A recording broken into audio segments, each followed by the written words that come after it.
కేసీఆర్ తెలంగాణ రాజకీయాల్లో చెరగన ముద్రేసినటువంటి నేత.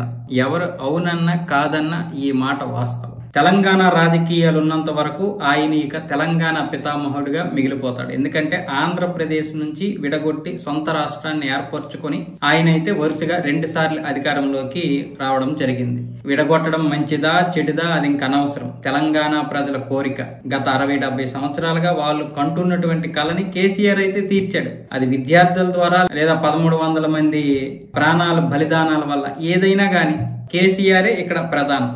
అందుకే ఆయన్ని 2 సార్లు అయితే అధికారంలో కూర్చోబెట్టారు ప్రజలు. కాకపోతే బంగారు తెలంగాణ అన్నారు కదా, దాన్ని నెరవేర్చలేదు. పైగా రెండోసారి అధికారంలోకి వచ్చాక విపరీతమైనటువంటి అహంకారం ఎక్కువైపోయింది తండ్రి కొడుకులు ఇద్దరికీ కూడా. అహంకారం, నాయకులు ఇష్టం వచ్చినట్లుగా పల్లెళ్ళు వదిలేసి ఒక్క హైదరాబాద్ మీద మాత్రమే అందరు నాయకులు పడ్డారు, దోచుకున్నారు, దోచుకున్నంత తిన్నారు. ఒక్కొక్కరికి సరైనటువంటి వ్యవస్థ కూడా, అంటే ఒక్కొక్కరు అసలు బస్సుల్లోనో లేకపోతే బైకుల్లో తిరిగినటువంటి వారు కూడా సడన్ గా పదవులు వచ్చేసరికి అందరికీ కూడా ఫామ్ హౌస్లు వచ్చేసాయి, కార్లు వచ్చేసాయి, రుబాబు వచ్చేసింది. మొత్తం వారి లైఫ్ స్టైల్ మారిపోయింది. అది కూడా తెలంగాణ ప్రజలకు నచ్చలేదు. అసలు ప్రజల జీవితాలు మారకుండా మీ జీవితాలు మాత్రమే మార్చుకుని మీరు మాత్రమే బంగారు తెలంగాణ అనుకుంటే ఎట్లా? మీరు బంగారాలతో ఉంటే అది బంగారు తెలంగాణ అయిపోదు కదా. ఆ విధంగా ప్రజలైతే 3వసారి కేసీఆర్ యొక్క కళని తురిమేశారు. ఈ రోజు హరీష్ రావు గారి తండ్రి తన్నీరు సత్యనారాయణ గారు చనిపోయారు. ఆయన యొక్క పార్థివ దేహానికి నివాళులు అర్పించడానికి కేసీఆర్ గారు అయితే రావడం జరిగింది. అక్కడికి వచ్చిన తర్వాత ఆయన పూర్తిగా